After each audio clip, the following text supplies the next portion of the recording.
Dear friends, आप भी अपना क्वेश्चन पेपर का सॉल्यूशन पाने के लिए सीधे सीधे हमारे व्हाट्सएप नंबर 8469022568 पर उसको सेंड कर सकते हैं। या तो आप पीडीएफ बना के सेंड करें या साफ साफ फ़ोटो सेंड करें। हर पेज का आपको फ़ोटो सेंड करना होगा ताकि हम आपको उसका वीडियो बना दें। होम साइंस का आप सॉल्यूशन देख रहे हैं, इसमें आपका 1/10 यानी कि 1 अक्टूबर 2021 को ये एग्ज़ाम हुआ है। और चलिए इसके सॉल्यूशंस को देख लेते हैं, डिस्कस कर लेते हैं। जो स्टूडेंट्स करके आए हैं उनका कैसा पेपर गया होगा उनको एक आइडिया हो जाएगा। तो चलिए इस क्वेश्चन पेपर को डिस्कस करते हैं। 1/10/2021 का क्वेश्चन पेपर है। होम साइंस गृह विज्ञान, कोड है 221, कक्षा 12वीं। और आप कोई भी पेपर आपका जो हो रहा है उसका सोल्यूशन अगर आप चाहते हैं तो आप हमें ज़रूर उस क्वेश्चन पेपर को हमारे व्हाट्सएप नंबर जो मैंने अभी आपको बताया उस पर जा करके उसको भेज सकते हैं। तो चलिए पहले क्वेश्चन से स्टार्ट करते हैं। Section A. सेक्शन ए में perishable goods stuff can be stored in refrigerator for, यानी कि विकारीय भोज्य पदार्थ को रेफ्रिजरेटर में स्टोर किया जा सकता है तो लिमिटेड टाइम के लिए, यानी कि सीमित समय के लिए। इसमें 1 दिन, 2 दिन, 1 सप्ताह कोई नहीं है, लिमिटेड टाइम। ठीक है, ये सी ऑप्शन इसमें करेक्ट होना था। आपने क्या किया है आप देख लीजिएगा। नेक्स्ट जो क्वेश्चन है उसकी बात करते हैं।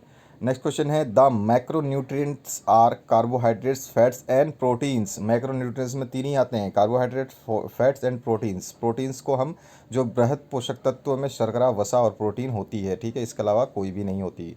आगे बढ़ते हैं नेक्स्ट क्वेश्चन की तरफ। नेक्स्ट क्वेश्चन जो है आपका थर्ड वाला जो क्वेश्चन है इसमें पूछा गया orthopedically disabled children are those who have problem in walking.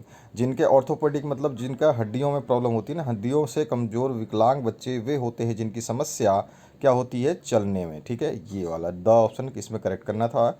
ये क्वेश्चन बिल्कुल सीधा सीधा साफ साफ पूछा गया था। हड्डियों से रिलेटेड है तो बोलने में नहीं होगी, देखने में दिक्कत नहीं होगी, सुनने में नहीं होगी, तीनों में नहीं होगी, किस में होगी, चलने में होगी। इसके बाद एक क्वेश्चन और था जो कि आपका था first sign of poverty amongst the girls is. तो इसमें पॉवर्टी कब आती है, यानी कि लड़कियों में यौन अवस्था का पहला चिन्ह जो है ऑनसेट ऑफ मेंस्ट्रुएशन, यानी कि मासिक धर्म की शुरुआत को ही माना जाता है। ठीक है, तो ये सी ऑप्शन इसमें बिल्कुल करेक्ट था। इसी को आपको सही करना था। आपने क्या लगाया है आप चेक कर लेना। बट लेकिन 100% करेक्ट आंसर्स बता रहा हूँ आपको, इसमें कोई भी गलत नहीं बताऊंगा। चिंता करने की ज़रूरत नहीं है आपको। अगर आप गलत कर आए हैं तो उसमें घबराने की ज़रूरत नहीं है। बस इतना है कि आपको थोड़ा सा एक मोरल आपका डाउन हो जाएगा कि हाँ हमारा ये क्वेश्चन गलत हो गया। नेक्स्ट क्वेश्चन है what modification will you make in meal of a person suffering from fever. एक जो ज्वर यानी बुखार से पीड़ित व्यक्ति है उसके आहार में क्या संशोधन करेंगे। तो उसका अर्ध ठोस आहार रहेगा, यानी कि ज़्यादा ठोस नहीं रहेगा, अर्ध ठोस रहेगा। और अधिक कैलोरी, अधिक प्रोटीन वाला जो है भोजन देंगे। दिन में कई बार आहार की आवश्यकता होगी जिसमें 2 से 3 घंटे का हम अंतराल यानी कि गैप रखेंगे। आहार में दूध, अंडा, मुर्गी, मछली, जूस, फल, सूप, लस्सी, दलिया आदि देंगे। तो ये इसके आहार में हम संशोधन करेंगे। तो ये 2 नंबर के आंसर आपको करेक्ट पूरा का पूरा मिल जाता। अगर आप इस तरह से करके आए हैं या इसमें से आप आधी लाइन भी लिख के आए हैं लगभग, तो लगभग आपको 2 नंबर मिल जाएंगे। लेकिन 2 नंबर के लिए 2 लाइन लिखना बनता है। उसके बाद आते हैं नेक्स्ट जो क्वेश्चन है आपका क्वेश्चन नंबर 6। क्वेश्चन नंबर 6 में है राइट। और ये जो क्वेश्चन पेपर जिसने भी भेजा है उसका मैं बहुत बहुत धन्यवाद करूँगा। मेरे को नाम नहीं पता पर जिस स्टूडेंट ने भेजा है ये क्वेश्चन पेपर उसका बहुत बहुत धन्यवाद, थैंक यू वेरी मच। इसके आगे बढ़ते हैं नेक्स्ट क्वेश्चन की तरफ। Question number 6 write two main factors of proteins, sorry functions of protein. Function यानी कि प्रोटीन के कार्य बताने हैं और मेन कार्य बताने हैं। तो प्रोटीन का मुख्य कार्य जो है शरीर की आधारभूत संरचना की स्थापना एवं एंजाइम के रूप में शरीर की जैव रासायनिक क्रियाओं का संचालन करना है। ठीक है, इसी तरह से अगर आपने लिखा है या इससे थोड़ा बहुत भी मिलता जुलता लिखा है तो आपका आंसर सही है। इसके आंसर आपको जो नंबर है मिल जाएंगे।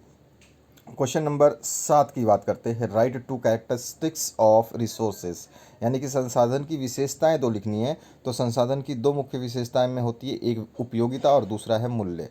देखिए, वो सभी वस्तुएं जिनको उपयोग में लाया जा सकता है वो सभी संसाधन कहलाती हैं। मानव आवश्यकताओं को पूर्ति करती हैं वो सारी की सारी जो है संसाधन कहलाती हैं। तो एक तो उपयोगिता हो गई, और दूसरा वो सारी वस्तुएं जिनका उपयोग करने से उसके मूल्य में गैर आर्थिक या आर्थिक वृद्धि होती है तो उसका जो है हम क्या कहते हैं, उसकी ये विशेषता है मूल्य संसाधन की। तो दो विशेषताएं मैंने अपनी मर्जी से लिखी है। इसके अलावा आप बहुत सारी विशेषताएं लिख सकते हैं। तो दो विशेषताएं आपको बता दी है। मैं इसके आगे नहीं लिखा, मैंने जगह नहीं थी तो मैंने बता दिया। उपयोगिता मतलब कि जो मानव के दैनिक जीवन में कोई भी वस्तु का उपयोग करता है वो सभी संसाधन कहलाते हैं। तो उपयोगिता हो गई। और दूसरा, संसाधन ऐसी वस्तुएं होती हैं जिनका आर्थिक या गैर आर्थिक मूल्य होता है। ठीक है, तो दूसरा ये विशेषता हो गई।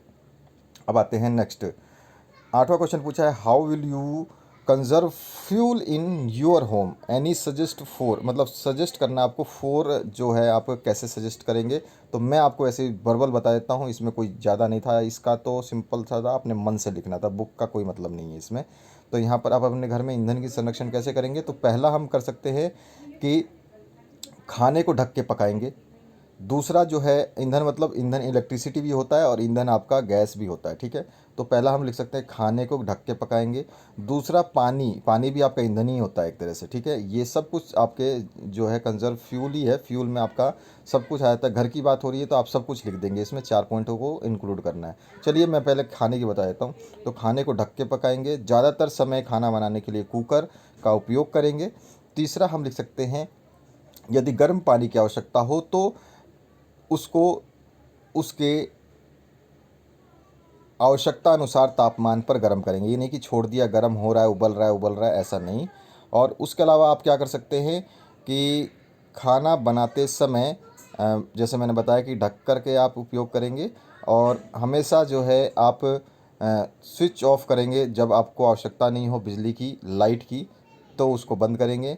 अनियमित रूप से जो आप पानी को ख़राब करते हैं उसको भी हम जो है बचाएंगे। उसके अलावा हम सोलर पैनल्स को यूज़ कर सकते हैं, सूर्य की एनर्जी को हम यूज़ करेंगे।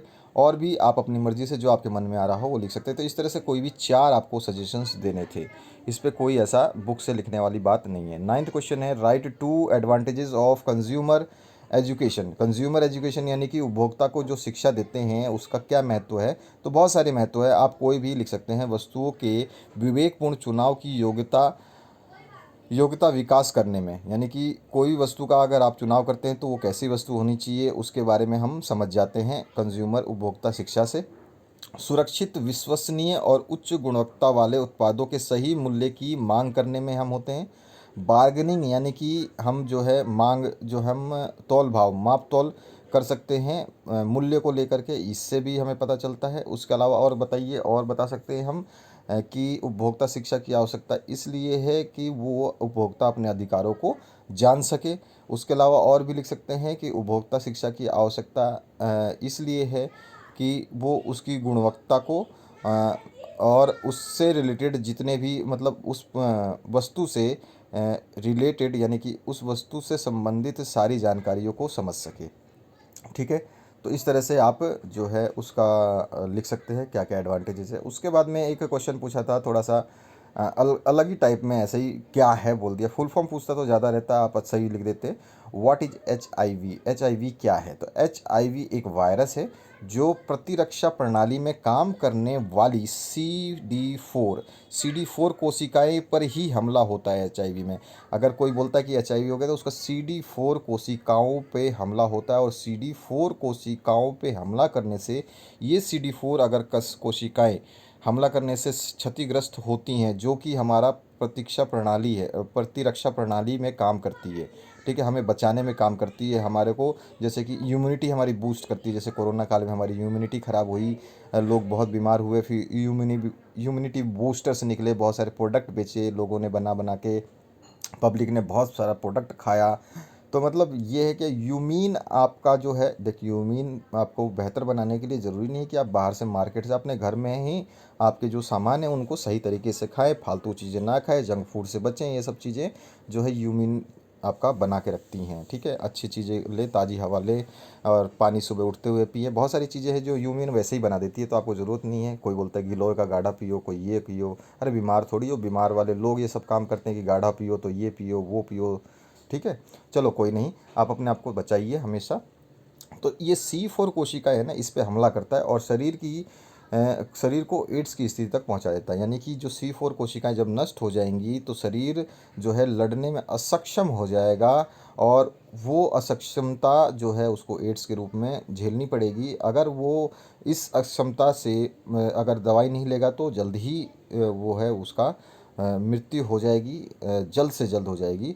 और उसको बचाने के लिए एड्स की फिर दवाइयाँ चलती हैं, परमानेंट तो इलाज नहीं है, तो इसके लिए दवाइयाँ चलती हैं। और वो दवाइयाँ क्या करती हैं कि जिस इस एड्स के वायरस ने जो CD4 कोशिकाओं को नष्ट किया है, उसको फिर से इनहेल करने के लिए, यानी कि सॉरी, उसको थोड़ा सा विकसित करने के लिए, उसको रिपेयर करने में वो ये मदद करती है। तो जनरल सी बात है, हमें लिखना क्या था, HIV एक वायरस है जो प्रतिरक्षा प्रणाली में काम करने वाली CD4 कोशिकाओं पर हमला करता है और शरीर को एड की स्थिति तक पहुंचा देता है। आगे बढ़ते हैं नेक्स्ट क्वेश्चन की तरफ। 11वां है डिफाइन ग्रोथ एंड डेवलपमेंट। दोनों चीज़ें अलग है, ग्रोथ यानी कि वृद्धि और डेवलपमेंट यानी कि विकास। तो शरीर में किसी विशेष पक्ष में जो परिवर्तन आता है उसे वृद्धि कहते हैं, और वृद्धि को मात्रा के रूप में माना जा सकता है, यानी कि वृद्धि कितनी हुई है, थोड़ी हुई है, ज़्यादा हुई है, बहुत ज़्यादा हुई है, कम हुई है। इस तरह से हम वृद्धि को एक मात्रा के रूप में माप सकते हैं। जबकि विकास के परिणाम स्वरूप व्यक्ति में नई विशेषताओं और नई योजनाओं का उदय होता है, जिसका मापन संभव नहीं है। ठीक है, वो संभव नहीं है, उसको माप नहीं कि थोड़ा सा विकसित हुआ है, ज़्यादा विकसित हुआ है, ऐसा नहीं है। लेकिन हम ये एक लाइन लिख देंगे तो सही है, और इधर भी ये एक लाइन लिख देंगे तो सही है। तो दो लाइनें हमें अलग अलग लिखनी थी, तो हमारे को 2 नंबर यहाँ से मिल जाने थे। लगभग यहाँ पर हम 24 नंबर के क्वेश्चंस के आंसर आराम से देख रहे हैं, और इनको कर लिया तो समझ लो लाइफ झिंगा लाला, यानी कि हम आराम से पास भी हो जाने हैं अगर ये सारे आंसर्स आपके सही हैं तो। 12वां क्वेश्चन है write the names of natural fibres. Natural fibres के बारे में आपसे पूछा था, जिसने भी होम साइंस पढ़ा होगा उसको सारे के सारे नेचुरल फाइबर्स पता होंगे, जिसमें आपके कपास, ऊन और रेशम आते हैं। सिंपल सी बात है। तो जो सूती चीज़ें होती हैं वो सारी आपकी नेचुरल फाइबर्स में आती है। कुछ वस्त्र जैसे सूती, जूट, रेशम, ऊन के तंतु पादपों तथा जंतुओं से प्राप्त होते हैं, इन्हें प्राकृतिक तंतु कहते हैं, जैसे कि कपास, ऊन, रेशम आदि। तो ये सारे के सारे जो है प्राकृतिक तंतुओं के नाम हैं, आप कोई भी लिख सकते थे। इसके बाद आते हैं नेक्स्ट क्वेश्चन पे। Explain two basic weaves. तो दो आधारभूत बुनाइयों के नाम को समझाना है आपको। ठीक है, तो ये आप अपनी मर्ज़ी से, ये तो आपका जो बुनाई कढ़ाई जो है वो आप आराम से देख सकते हैं, अपनी बुक से भी देख सकते हैं।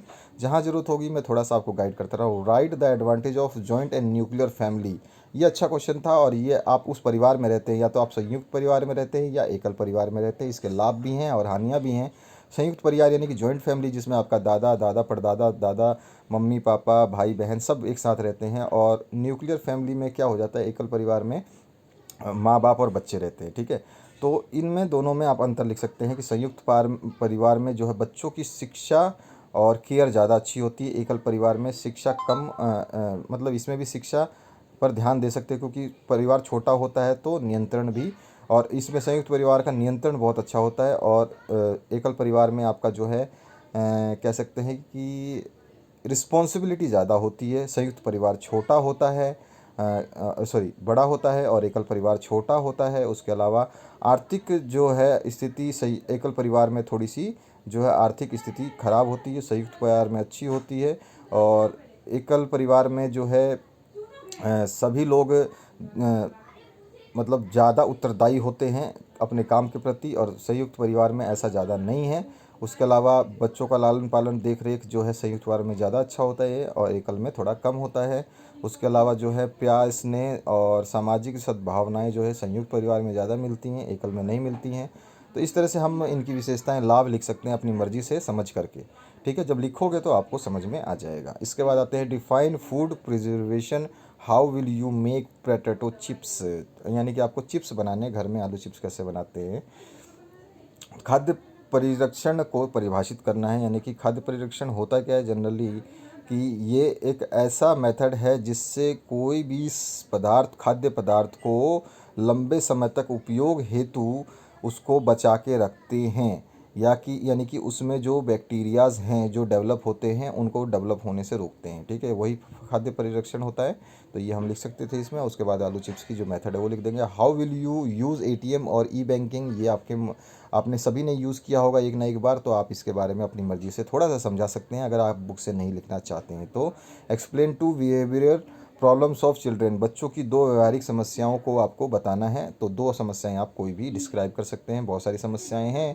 उसके अलावा 19वां जो क्वेश्चन है, 18वां question, describe two common finishes, यानी कि कोई दो सामान्य परिसज्जाओं का आपको वर्णन करना है। उसके बाद 19वां क्वेश्चन आया है, what points will you keep in mind while purchasing readymade suit. यानी कि सूट तैयार करते समय आप किन वस्तुओं को ध्यान में रखेंगे, किन बिंदुओं को ध्यान में रखेंगे। तो सूट को खरीदते समय जो है तैयार सूट यानी कि रेडीमेड सूट जो है, तो आप जो सूट खरीदेंगे तो उसमें क्या क्या चीज़ें ध्यान रखेंगे वो आपको ध्यान रखना है। 20वां जो क्वेश्चन है, explain the two methods of washing clothes. वस्त्रों की धुलाई की दो विधियों का वर्णन आपको करना है, कोई भी दो विधि आप लिख सकते हैं। उसके बाद 21वां है, write the names of dry heat method of cooking.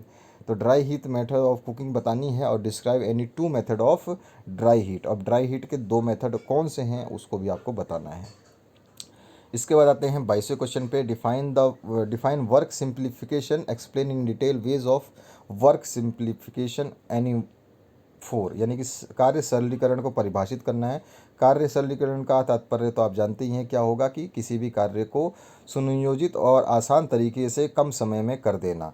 कार्य को सरल करने के तरीकों को समझाना है, कोई भी चार आप लिख सकते हैं। 23वां है, define poverty, describe any four problems of adolescence. यानी कि यौन अवस्था आरंभ की यौनारंभ को परिभाषित करना है। तो इसमें आप सीधम सिंपल लिख सकते हैं, यौनावस्था आरंभ होने से कई तरह के शारीरिक चेंजेस मतलब क्या बोलते हैं, शरीर में कई बदलाव देखे जा सकते हैं, जिसमें अगर हम पुरुषों की बात करें तो पुरुषों की अलग लिखेंगे, फिर स्त्रियों की अलग लिखेंगे, इस तरह से डिफाइन कर देंगे। जैसे पुरुषों में दाढ़ी के बाल आना, और आप लिख सकते हैं उनके साइडों में यानी कि बगल में बाल आना, और महिलाओं में हम लिख सकते हैं मासिक धर्म और वृक्षों का आकार बढ़ना, और उसके अलावा भी और कुछ भी चेहरे पे हल्का फुल्का बाल आना, इस तरह से हम लिख सकते हैं। और किशोरों की चार समस्याओं का वर्णन जो है आपको इसमें करना है, कोई भी प्रॉब्लम जो है एडोलसेंस की है उनको बता देना है। इसके बाद जिसका सेक्शन बी आ जाता है, सेक्शन बी में आपको 24 नंबर से लेकर के 26 नंबर तक करना है। या तो आप ये सेक्शन बी का फर्स्ट विकल्प करें या विकल्प नंबर 2 करें। तो चलिए पहले विकल्प नंबर 1 देखते हैं कि क्या पूछा गया है। होम साइंस का क्वेश्चन पेपर हमेशा ही ठीक ठाक आता है, ज़्यादा मतलब ऐसा नहीं आता कि आप कर ही नहीं पाओगे, बहुत ईजी आता है। और इसके जो मैंने प्रीवियस ईयर के क्वेश्चन पेपर्स डाले थे, अगर उनको देखा होगा तो home science approximately same to same vary करता है, क्योंकि इसका कोई भी क्वेश्चन उठाओगे आंसर लगभग कहीं ना कहीं से घूम करके सेम ही आ जाता है। अब आगे बढ़ते हैं नेक्स्ट क्वेश्चन की तरफ। खंड बी में ऑप्शन है हाउस कीपिंग का। तो व्हाट इज़ क्लीनिंग मतलब सफाई क्या है। How will you do daily cleaning of your home, आप अपने घर की दैनिक सफाई कैसे करेंगे। उसके बाद है 25, how will you clean steel and brass utensils, आप स्टील और पीतल के बर्तनों की सफाई कैसे करेंगे। और 26 नंबर है, what is rangoli, make a design of rangoli, rangoli क्या है और रंगोली का एक डिज़ाइन बनाइए। वो भी वैसे भी अब पर्व आ रहा है, कौन सा, दिवाली वाला। रंगोली का डिज़ाइन बनाना की प्रैक्टिस आपकी एग्ज़ाम में ही हो गई, अब अच्छा बनाओगे घर पे। इसके बाद आते हैं ऑप्शन नंबर 2 में। ऑप्शन नंबर 2 में से आप अगर उसमें नहीं करा तो आप इसमें कर सकते थे, 24, 25, 26 नंबर। विकल्प एक ही करना होता है, या तो पहला करें या दूसरा करें। तो यहाँ पे क्रिएटिव हैंड एम्ब्रॉयडरी आ जाता है, तो इसमें है define embroidery, what points will you keep in mind while buying needles for embroidery, है ना। कढ़ाई को परिभाषित करना है, और कढ़ाई के लिए जब सुइयाँ खरीदते समय आप क्या बातों का ध्यान रखेंगे। 25वां, how will you select colours of clothes in your daily life, आप दैनिक जीवन में वस्त्रों का रंग का चुनाव कैसे करेंगे। और 26वां जो लास्ट क्वेश्चन है, what is design, which two methods would you like to use while transferring design to own clothes, यानी नमूना क्या है और कपड़ों पर डिज़ाइन छापते समय किन दो विधियों का आप प्रयोग करना पसंद करेंगे, आप उसको बता दीजिए। ठीक है, तो ये था क्वेश्चन पेपर 2021 का। 1 अक्टूबर 2021 को ये एग्ज़ाम हुआ था, इसके हमने काफ़ी सॉल्यूशंस देखे जिसकी आपको आवश्यकता थी, और ये क्वेश्चन पेपर कंप्लीट हुआ। जैसा मैंने बताया आपको कि आप अपना क्वेश्चन पेपर कभी भी जो 2021 में आप दे रहे हैं उसके सॉल्यूशंस के लिए आप हमें हमारे व्हाट्सएप नंबर 84690222 और 568 जो है, इस पर आप हमें अपना व्हाट्सएप का पीडीएफ, जो अपने पेपर का पीडीएफ या फिर फ़ोटो को व्हाट्सएप कर सकते हैं।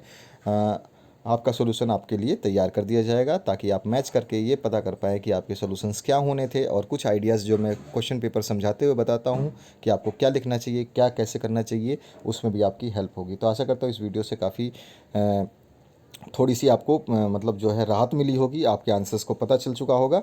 और नेक्स्ट एग्ज़ाम जब भी हो आप अपना क्वेश्चन पेपर भेज सकते हैं। Have a good day, have a nice day, और best of luck for your examination.